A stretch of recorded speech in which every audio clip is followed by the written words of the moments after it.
Up this week, this is the one I get nagged about constantly. You all seem to love your curries, which is great for me because I love my curries. But my brother-in-law's nagged me for this one for ages. It is my make it from scratch Thai Massaman curry.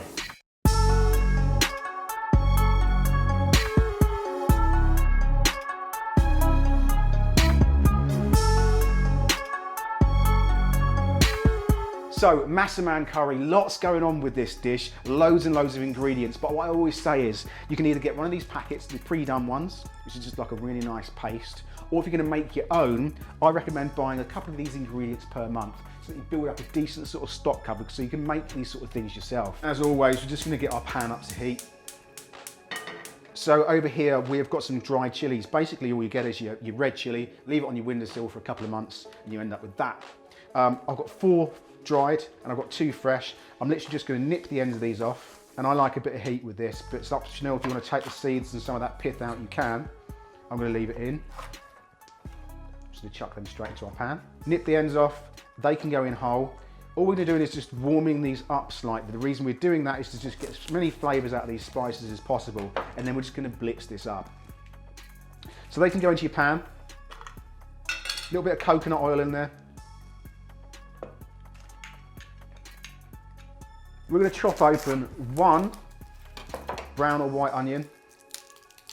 Now, this is my adaptation of the recipe. I try to sort of make this as simple as possible. However, I might find that some of this isn't so simple because there's a lot of ingredients, as I say.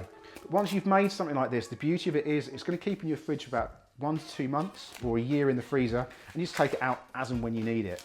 Right, with your onion, it's literally just roughly chop this up. Remember, we're going to be making this into a paste anyway, so you haven't got to worry about it too much. Straight into your pan.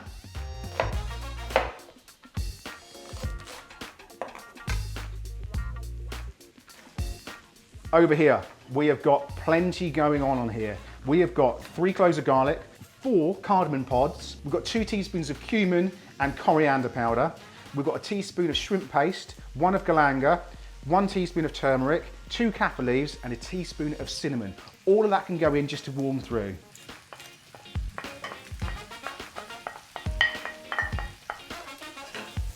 Little swirl round in there. Just a little bit of warmth going through there, and it's just waking up all those flavours, and it smells so intense in here within like 5 minutes. We're going to go in there with a little dusting of nutmeg. Over here, we've got 1 teaspoon of tamarind and 1 teaspoon of coriander. If you get some fresh stalks, that'd be great as well. Another good stir around, and that can go straight into your blender and give that a good blitz. Introduce all of that in and add a small amount of chicken stock to there, just a little splash. On with the lid and give that a good blitz.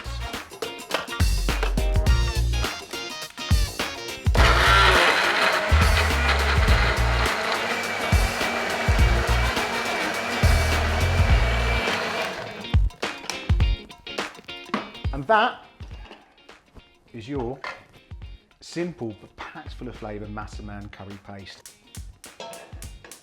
Get your pan back up to heat. I'm going to introduce about 3 to 4 large tablespoons of the mix. What I don't want to do is introduce too much of that sauce straight away and overpower it. I'd rather be able to add a little bit at a time until I get the taste exactly right. We've got around 150 millilitres of chicken stock.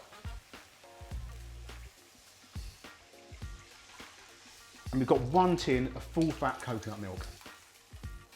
And you can see there, that's actually not that dark in colour. We're going to let this simmer off so it obviously reduces and thickens up. But I'm going to add another tablespoon of that sauce in there. Give that a good stir around. We'll let this simmer away a little bit. So we're going to introduce 2 bay leaves. They're totally optional, but you find that with this sort of recipe, there's a lot more bay leaves rather than kaffir leaves with these type of things. We have got over here a small splash of fish sauce, and then just to balance off some of those flavours, we've just got a small pinch of, got some brown sugar here, or palm sugar.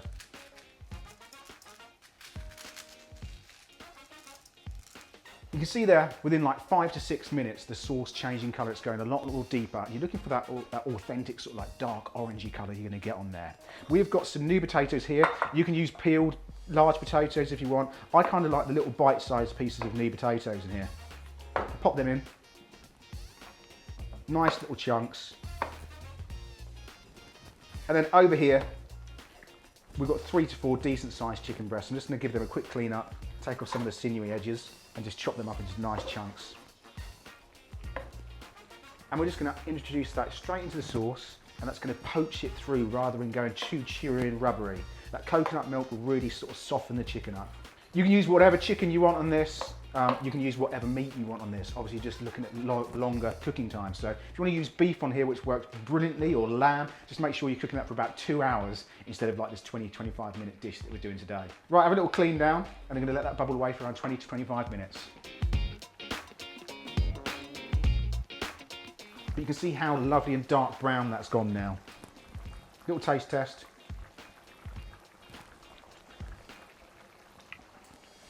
It's got a bit of a kick to it, but I can add a little bit of sweetness to there, so a little bit more of a sugar.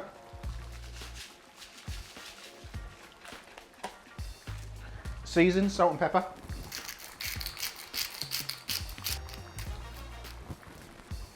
I'm just going to leave that to simmer away for another 5 to 10 minutes while we get on with our rice. Decent amount of our rice. I'm going to fill that up with our zip tap with some hot water. So rice is on the go, sauce is coming down to thicken up lovely. As soon as that rice is done, we can serve this one up. So grab ourselves a bowl. Generous portion.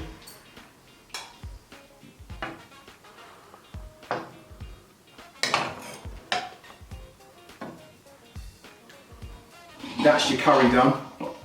Over here, we're going to get a little bowl of our rice.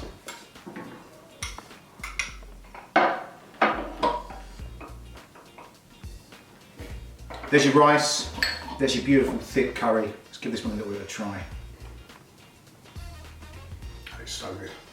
I mean, so good. This one is kind of a bit of one of those ones which once you've mastered that pace, you can create this curry and it is perfect every single time. And finish it off with a little bit of shredded chilli and a little scattering just of your cashew nuts. That is my Thai Massaman curry. Play about with the flavours on this one. If you want to make this vegetarian, just use vegetarian stock and use more veg instead of chicken. If you want to use it with beef, cook it for a longer period of time, say 2 to 3 hours, just so it softens down and breaks down that meat itself. If you recreate it, hashtag me as Haste Kitchen as always. Please click subscribe, it means the world to me, and I'll see you next week. Cheers then, bye bye.